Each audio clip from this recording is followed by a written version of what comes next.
Hello, what's up everybody? My name is Zelkenon. This is another Smite Super Builds, and today's episode is Ah-Muzen-Cab as requested. So right off the bat, this is not. I guess this can be used for conquest as well. In assault, I'll probably change it up a little bit, but overall, this is mainly your typical hunter build. It's similar to most hunter builds because hunters all kind of play similar.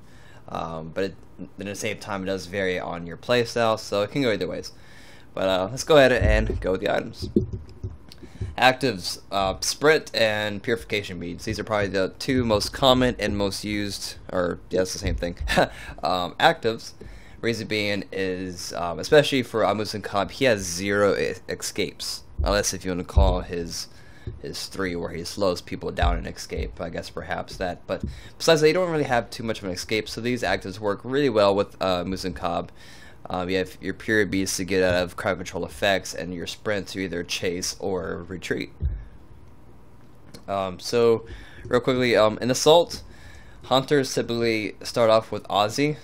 Main purpose is already grants you a lot of attack speed and a lifesteal and penetration. The lifesteal to help you keep maintained in the lane longer and kind of recover from big team fights where HP is really low and let's say nobody has salvation or you have no healers. It's just a really good and cheap effective item for hunters in general. And also it grants you no power, but you have penetration, so it kind of acts as power. Your basic attacks do closer to true damage in that sense. And also the passive, like I said before, helps you recover from big team fights. And so once you drop below that threshold of 35%, you get an additional 25% physical lifesteal.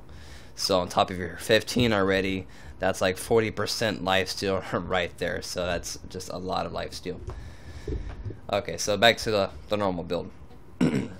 So we have Warrior Tabi. Obvious reasons, power, attack speed, penetration, and whatever. Devourer's Gloves. Muzen-Cab seems to be more of a more lane clearing friendly type of hunter compared to other hunters that have maybe a little bit more issues clearing lane or whatever. So this helps out in that sense, since he does kill a lot of minions and whatnot, and he is a hunter, so you'd be getting kills ideally. This works really well with him. That way you can build up your stacks and you don't lose your stacks when you die. So it's really nice. You're getting a lot of physical power and lifesteal from it. If you wish to do the math on it, you can. It is ideally it is better than Heartseeker. Heartseeker would be the better deal if you know you're not gonna die and you know you're good and you can trust your other lane partner, conquester, whatever the case may be. So Aussie, and then Sais for more attack speed and power and a great passive, since Muzen-Cab is pretty much a attack speed heavy character. The Sais works really well with the passive in that sense, so more damage output for you. And of course, at the top of the left, we have our Malice and Deathbringer combo for the crits and more power in general. So that being said, I went ahead and already got the full stacks for the Dev Gloves, 60, and with that, our power is 195. And we have 1.8 attack speed, which is really good. And we can go ahead and look at the penetration. Penetration not too bad, 30 out of 50 on the cap. Lifesteal 40% right there, and that is not including the passive here. And crit chance is 60%. That's really good. So we got a good build overall. Okay, so when we put our hive or beehive down, you can see it gives us healing over time, increased movement speed, and 50% more attack speed. So go ahead and drop this here, and we went from 1.8 to 2.3 attack speed.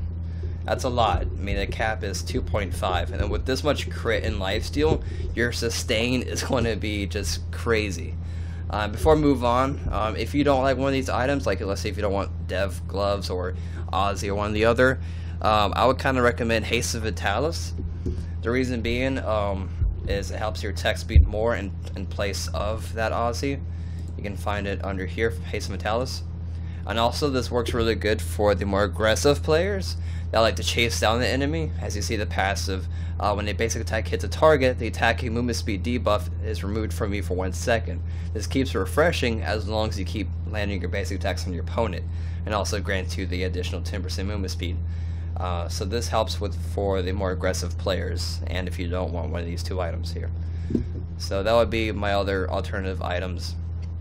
You may want Executioner instead of Aussie. It's up to you on your alternative items. So let's go ahead and go get red buff. So let's just do some normal basic attacks. I see those are some pretty fast crits there. Now we have red buff.